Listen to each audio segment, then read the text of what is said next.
You're gonna be okay.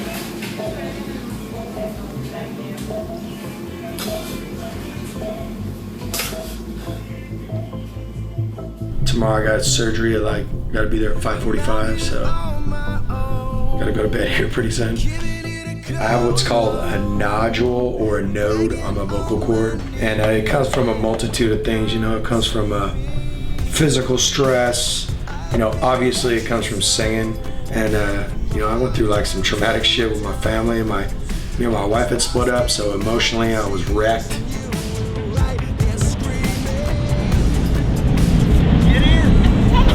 That's pretty epic. I mean, that's fucking epic. Damn, you fucking came with it. Special delivery. Jacoby started having vocal problems.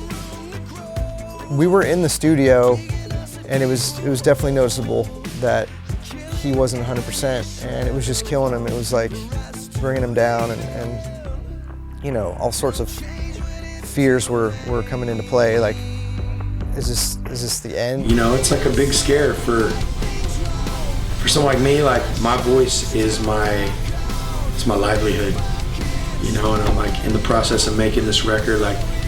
I'm fucking getting my life together. I just had all these commitments to, quit smoking cigarettes. I'm gonna write the fucking record of my lifetime, and bam, and all the while I'm doing all this positive stuff, and at the end, I get to the end of it, and we got this record that, I'm just so happy and proud about. I go out on tour, and my voice is just giving out. I never really felt that kind of fear and uncertainty during a show. And everybody in my band's kind of starting to get edgy, Tobin is kind of a perfectionist, and he's like, we gotta get this fucking shit right. Tobin initially, and me as well, backing him up, that said, we gotta get your voice right.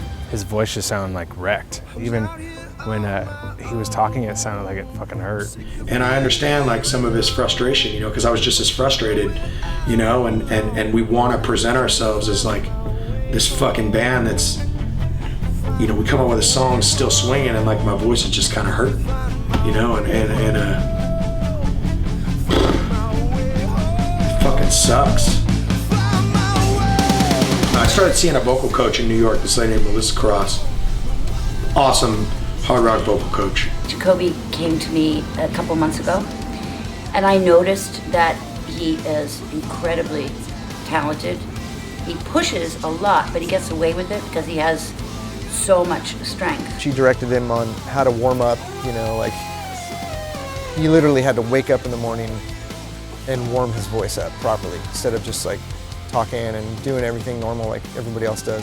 I was doing those exercises, speech warm-up exercises and vocal warm-up exercises, and I was doing that every day, and I came back out on tour, and 3 shows in, I didn't have a voice. I was just I was on stage, and I knew it before I went on stage. I'm like, man, my voice it just isn't right, I'm in there warming up, and it just progressively got worse and worse and worse, and I'm standing on stage in front of 10, 12,000 people, and I'm just I'm embarrassed. Jacoby is a perfectionist. He wants to be the best for his fans. He loves his fans. And I'm sure that he was devastated that his voice was so bad that he couldn't sing anymore.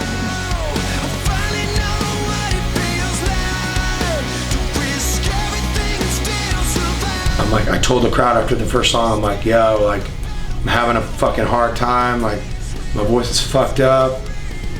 I'm gonna do my best, I'm gonna help me out, sing with me, man, I'm gonna do my best, and that's all I can do. Let's fucking have a good time, It was pretty emotional, and even though the performance aspect of it wasn't the best, everybody could tell that he was doing his best.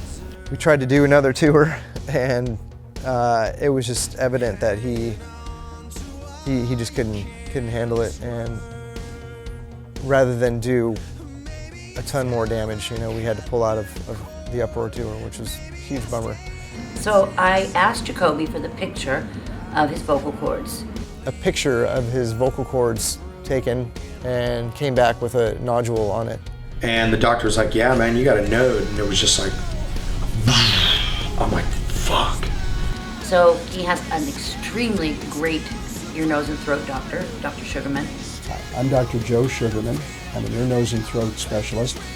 who's famous. I mean, he's the guy. It's got Dr. Sugarman, and he's done like all the greats, you know what I'm saying? He did Michael Jackson. I mean, I don't know exactly what all he did, but I know he did Michael Jackson. And that's like, what's up? Doing that procedure, that type of procedure, I guess it's a 6 to 8 week healing process. So we kind of put it in the back, you know, we were sort of hoping that it would be remedied before we had to go in and, you know, go through that process.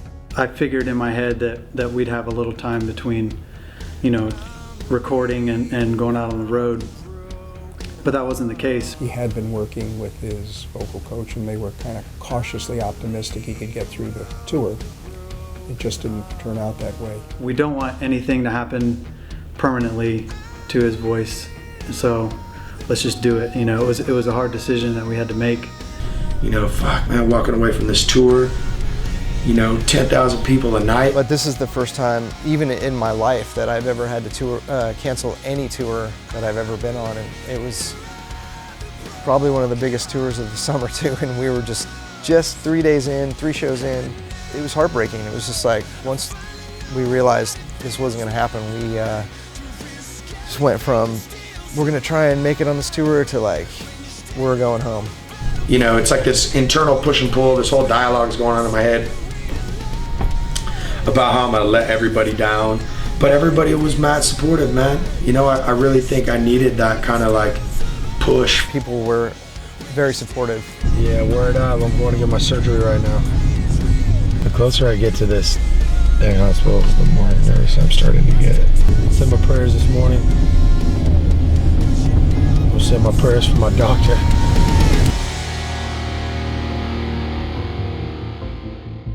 As far as Jacoby's surgery was concerned, we tried to avoid it.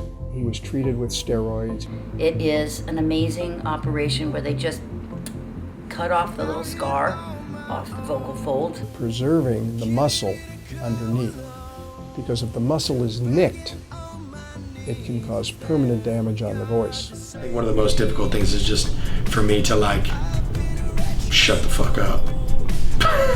The difficult thing about surgery is that they take off the lumps or lump, but God help them if it takes off all of them and they can't get that distorted sound anymore. But man, it's just kind of freaky, you know, to know that like this thing that like I've worked all my life for,